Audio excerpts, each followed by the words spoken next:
We're entering the territory of rares. And just a reminder for those of you who haven't been watching the episode on the commons and the episode on the uncommons, that our rating system is either one of two ways. Figure is casual, figure is competitive. No figure is useless, has its place in the game. There is such thing as fun games and competitive games. So take that into account when we're looking at our figures. As well, occasionally you hear me say future meta or future competitive play. That's because at the time of filming these episodes, The Flash was the oldest set legal in Modern, and there is a rotation coming around the corner around the time of World that will change all of that. So take that into account as we enter the territories of rares, where things start to pick up a little, and the complexity of figures starts to go up. And this is the first set where they're under that new design philosophy of complexity and the higher rarity. Alright, so now we're entering the high rarities in rares. So let's get the show on the road. So starting off, we have the Beetle. And if you watch our other videos, I hope you've watched the other two parts. And there should be a link to the other two parts down below. Check there's we have the superior to the other guy's trait. And her version of it offers up action tokens off of the attack. As well, she's got a special movement power where she gets running shot, and when she does, she breaks away automatically. And the funny part about her is she's got huge defense, but not a huge dial to go with it. So very tricky to hit at range, but when you do hit her, bye-bye. 75 points, I'm going to call her a strictly casual figure, mostly because sometimes in a competitive game, that 20 defense is easily dealt with. Next up, we have Tiger Shark. Beetle has also the Sinister Syndicate and Armor keywords. Tiger Shark with the Lethal Legion, Massive Evil, Offenders, Animal Brute keywords, and he comes in at 105 points. He's got two traits: Blood in the Water. Tiger Shark modifies his attack value by +1 when attacking an opposing character that is not on a starting click. If any opposing character is taking damage from an attack this turn, modify his attack value by +2 instead. In my element, once per turn, when Tiger Shark occupies water terrain, he can use Sidestep, even if he's already used Sidestep. That, of course, references the fact that he does have Sidestep on his first 2 clicks. And this is a set of dials where he's got the right damage when he has Blaze Claws Fangs, and the right damage when he doesn't. But unfortunately, this is a character who's going to be pretty much relegated to your casual game because he's such a strictly close combat character. And at 105 points, relying on blades is not super reliable. So next up, we have Puff Adder. Playable at 100 or 60 points. Massive Evil, Serpent Society, and Brute keywords. Sneak attack trait. Intimidating size is his other trait. At the beginning of the turn, choose Puff Adder can use super strength and has giant size, or Puff Adder is normal size. Puff Adder has the chosen effect until you choose again. He's also got a special damage power. Give Puff Adder power action to deal 1 penetrating damage to opposing character within 3 squares and line of fire. Now, this is a neato character. At 100 points, don't expect to see him in the competitive game. At 60 points, on the other hand, expect to see him everywhere. Not everywhere, but more or less in the limited format, because taking a power action to strictly do a damage is okay when you're only paying 60 points for the character. As well, if your opponent does decide to base him, he becomes a vicious weapon that he doesn't actually want to be dealing with. So he's got the Massive Evil team ability. Why not push him? Because he's only 60 points of your team, especially if you can get it to pay off in dividends, which can definitely happen. Next up, we have Cloak. Cloak comes in at 35 points. He ignores the map. And that includes characters, blocking terrain, hindering terrain, and elevated terrain for movement purposes. She depends on me is his trait. Cloak can use the carry ability. If he carries a friendly character named Dagger, he may carry an additional character. Give Cloak a power action. Place a character named Dagger within 10 squares and line of fire into a square adjacent to Cloak. And then he's got the Chilling Darkness. Cloak can use Shape Change. When Cloak hits an opposing character with a close attack, that character is dealt 1 penetrating damage instead of normal damage. Now, of course, whoops. That is pointing out the fact that he does have 0 damage across this entire dial. Mediocre at best attack phase, but it does start with some defend. At 35 points with early dial, 18 defense with defend. If you can pump the defenses past it, he's also got the Spider-Man team ability. If you can pump the defenses past that, or beyond that, such as things like the Spider Knight, which I wish I could talk about, but we didn't end up pulling, or anything else that can give energy shield that can pay off in dividends. I see Cloak in a place in the limited format, not so much the high-end constructed, but let's see what the future holds for that format as well. Alright, so next up, we have Moon Knight. Moon Knight has a trait, the Avatar of Vengeance, collecting for Khonshu. When Moon Knight damages an opposing character, place a tribute token on this card. At the beginning of your turn, give Moon Knight a free action. Remove a tribute token to heal him 1. When Moon Knight would be KO'd, if you remove 2 tribute tokens, instead turn him to Clix 6. He's got a special damage power, modify Moon Knight's attack value by +1 for each opposing character within his range, and that can draw lines of fire to him. Now, I want to point out the numbers that teams are going at. You're probably, in a lot of cases, looking at 12 to 13, 12 to 13, 11 to 12, 11 to 12. And as you see, Click 6, if you keep him alive. Oh, man, right? And he comes in at 90 points. He's a wild card. There's an ID card with his name on it, so I can see him in the current game. I can see him in the limited format. I see a lot of future for this Moon Knight in competitive play, especially with Marvel Knights, Mystical, and Soldier as his keywords. Mystical and Soldier are very, very flexible. Marvel Knights is getting super flexible of late. Alright, next up we have the Vulture. He comes in at 50 points, no range, and the Sinister Syndicate team ability. King Crook of the Skies. Opposing characters with the boot speed symbol modify their attack value by -1 when targeting Vulture with a close attack, which he'll generally want to do. And he is also 11 range, 11 movement with charge. I mean, everything is what you see on here, but it's a very far movement with Blades, Claws, and Fangs to start. This is 50 points you're willing to throw at your opponent while he's also carrying something more important and distracting your opponent from that more important thing. Not a terrible character. And it probably has a place somewhere in the limited format, though is often going to be overshadowed by Vanisher or Overdrive. Alright, next up, Mysterio. And he's all about this Illusions and Nightmares trait. Mysterio starts the game with a mist marker attached, and while it is attached, all lines of fire drawn to Mysterio are hindered. Give Mysterio a power action and choose an opposing character within range and line of fire and attach the mist marker to them, removing it from anywhere else. When another character with the mist marker attached makes an attack, the targets can use shape change. If a target can already use shape change, the target can use super senses. When the character with the mist marker attached hits or is KO'd, attach the mist marker to Mysterio. And one of the things to note is hindered lines of fire are blocked for the purposes of stealth. So, and since this isn't actually hindered terrain, it just hinders line of fire to him. His stealth will work in conjunction with the mist marker. 60 points, probability control. There's a place for him, definitely in the limited with celebrity and Sinister Syndicate keywords. I don't know. I see a future for celebrity and it's scaring me. And I don't want to get too deep into it right now. Alright, next up. Speed Demon. He's got a superior to the other guy's trait, and his gives probability control. Who's not going to want to use that? He's got the Speed Shadow, which, like Quicksilver back in the day, you move him, leave this behind. So let's say I move here, leave that behind, and I'm going to go attack the superior Spider-Man. I can do it from anywhere because I'm considering to be occupying this for the purposes of making a close combat attack and figuring out adjacency on that. As well, he's got a special damage or movement power. Speed Demon can use hypersonic speed. When he does, he can use Flurry as a free action instead of making a close attack. And he's got a special defense power.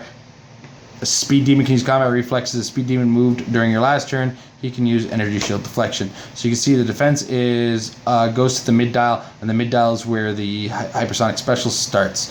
Not a terrible character. Though he falls under the trap of Quicksilver's better, and at 5 points less. So he does a lot of Quicksilver does a lot of same things this guy does, but Quicksilver just seems to do them better as far as constructed play is concerned. Speed Demon's place is somewhere possibly on a Thunderbolts, alongside some Thunderbolts or maybe some Speedsters. All things considered, though, I can see at best a limited format for this guy. All right. Next up, Mr. Sandman. Unfortunately, we did not get the Prime in our case, so we will not be able to talk about Hydro Man in constructed play. But here we go. The Packed Sandwall. You may give Sandman a power action and place a Sandwall marker in Sandman Square, removing it from anywhere else. So let's do that. Let's just do it for now. The Sandwall is a wall that Sandman can move through and doesn't block his line of fire. If Sandman is within 3 squares of the Sandwall, you may give a Sandman a free action and make a close attack as if he occupied that square. So if he's somewhere within... If he's within 3 squares, you can use this to make a close attack. It's a dial. It's not the greatest dial.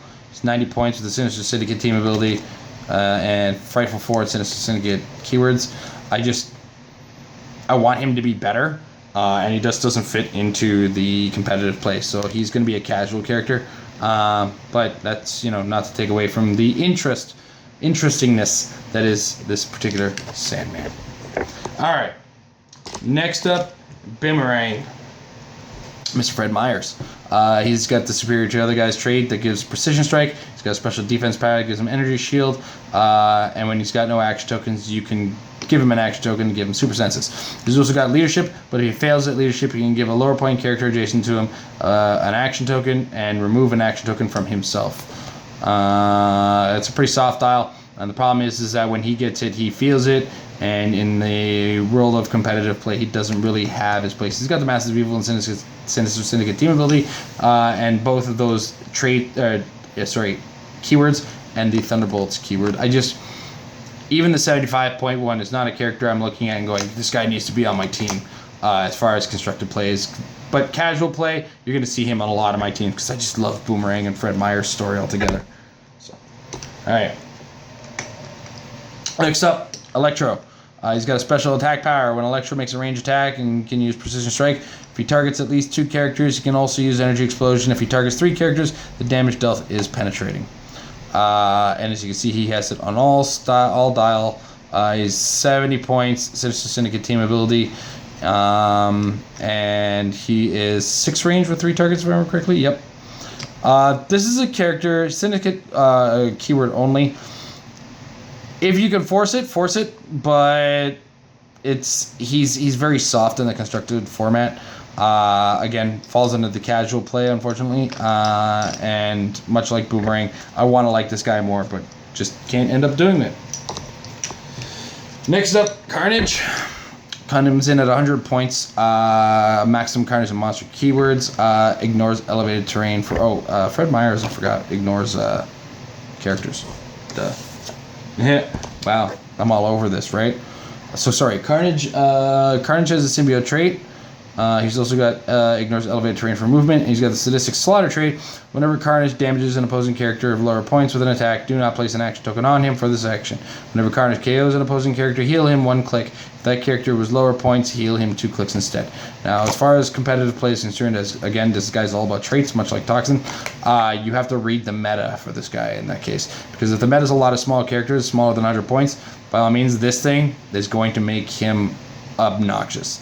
But subsequently, for 100 points, you can do better, and unfortunately, Carnage isn't that better.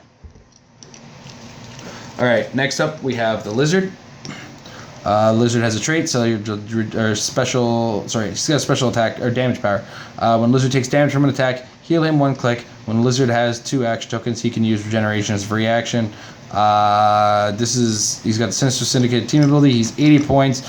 This can be a hard character to kill, or he might just do nothing to you the whole game. And the fact that you have to invest 80 points in that makes him a hard sell for constructed play. Casual play is probably where you're going to see him for me. He does come with Sinister Syndicate, Animal, Monster, and Scientist keywords. I mean, there was a couple years ago where that Animal keyword would make him Alyosha's best friend. Unfortunately, his friend Alyosha is gone, and now he's on his own. So, yeah. All right. Next up, Fisto. Playable at 45 or 130 points. He's got a lot of reading to do, but most of the reading on the inside is his regular powers. Hey, Paris, how's it going? So first, he's got the trait worthy of my full power. If Mephisto is 45 points, he is KO. Oh, sorry, he also ignores hindering terrain for line of fire. He is a deity, mystical, and ruler for keywords. If Mephisto is 45 points, he's KO'd when he crosses the red KO line. If he is 130 points, he has power cosmic. He is not KO'd when he crosses the red KO line and can't be healed above the red KO line.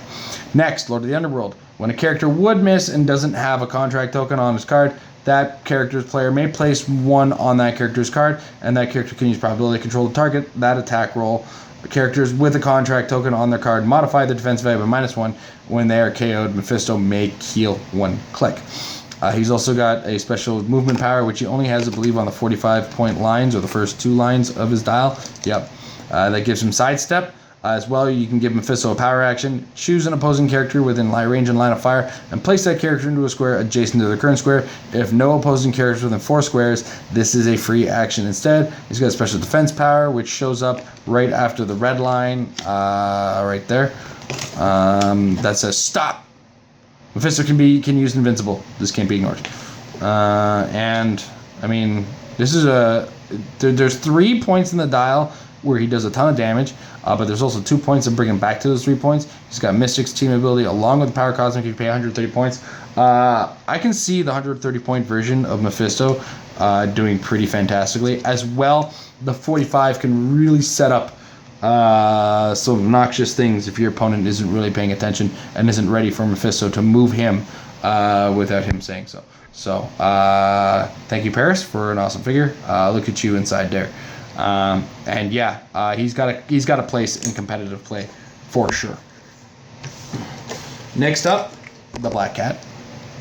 The Black Cat is Marvel Divas, Marvel Knights, Spider-Man family, and she's got ignores elevated for movement purposes. I'll just take that thanks as her first trait. When Black Cat hits with a close attack, you may choose that it deals no damage. If you do, when you may choose an item equipped to that character that was an object, and equip it to Black Cat. So it's got to be equipped, and it's got to be an object, and then you equip it to her. Once per turn, when Black Cat makes an attack or is a target of attack, she may re-roll 1 of the dice for that attack roll. Overall, not a spectacular dial. She's 50 points with the Spider-Man team ability. Now here's the funny thing is, I think she's going to suck in casual play, but she might find herself in limited constructed or in a possible future without resources once these equipment items really start to take off. We'll see where she stands in the future. And but yeah, I limited play for sure. She might even just suck at your casual game at the table unless you and your friends use a lot of equipment. All right, and last but not least of the rares, Frogman. Frogman is a Spider-Man family keyword, and he does not have the Spider-Man family team ability. First trait, sorry, bounced into you again. Sorry. If Frogman isn't dealt knockback damage, give Frogman a free action and knock himself back 4 squares in a horizontal or vertical direction. After actions resolve, if this knockback was stopped by a character, Frogman knocks that character back 2 squares. I meant to do that. Don't look so astonished. When Frogman knocks back an opposing character and that character is KO'd by knockback damage, after action resolve, give an action token to all opposing characters within 4 squares of the square the KO'd character last occupied. Okay, now we're talking about a 35-point figure here. And this is the dial on this 35-point figure. Now, granted, he only does 1 damage, but really, his goal is to knock things around. Ooh, so he has a definite location in casual play, possibly some play in competitive play, hardcore competitive play probably in a future post cuts, but the current limited format, the Sans resources, he's giving the same thumbs up I'm going to give him. So find your place, make him useful. Honestly, he's Frogman. He's amazing for what he does. All right, so that was the rares. I'm taking a break for a day because I'm trying to get the last of the super rares, but I am going to get filming of that Fast Forces in there somewhere. And in the meantime, you guys have a wonderful day, and we'll see you guys in the next episode. Merrywood Clix is brought to you in part by MajesticCCG.com. Check out the new premium site with MajesticCCG.com/Apex-Insiders. Check the link below. Trust me. Trying to remember that from me talking? Not going to help. You'll get awesome articles at $3 a month, with the first month being free, from amazing writers such as Paris Gordon, Easton Brock, Aaron Cantu. I'm even going to be contributing occasionally. And if you're familiar with the Metal Lab, check out some of Mike Payne's articles. So check it out again, majesticccg.com/apex-insiders for your look into the minds of some of the greats.